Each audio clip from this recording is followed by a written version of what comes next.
Hi అండి అందరికీ. ఇది వచ్చేసి అమ్మ వాళ్ళ ఇంటి ముందు. అమ్మ ఎప్పుడో పుదీనా మొక్కలు వేసిందండి 2, 3. అందులో వర్షాకాలం ఏంటంటే పూల మొక్కలు వేద్దామనేసి నల్లమట్టి కూడా పోయించారు. సో పుదీనా అయితే బాగా పెరిగిపోయింది. మా ఊర్లో చాలామంది అయితే తీసుకెళ్తూ ఉంటారండి. సో ఇంకా అలాగే మిగిలిపోతూ ఉంటుంది. ఇక కట్ చేస్తే మళ్ళీ మళ్ళీ వస్తుంది కదా, అలాగే ఎవరికైనా యూజ్ అవుతుంది కదా అనేసి మొత్తం అయితే కట్ చేయించింది.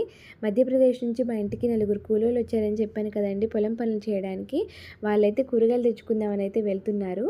ఇక ఇవి అక్కడ అమ్మేసి వాళ్ళకు కూరగాయలు తెచ్చుకోమని అయితే అమ్మ అయితే మొత్తం కట్ చేయించి ఇక ఇలా అయితే కట్టెలు అయితే కట్టిస్తుంది. ఇలా కట్టెలు కట్టించేసి అక్కడ ఇస్తే వాళ్ళు ఎన్ని కూరగాయలు అయితే వీళ్ళకైతే ఇచ్చేస్తారు.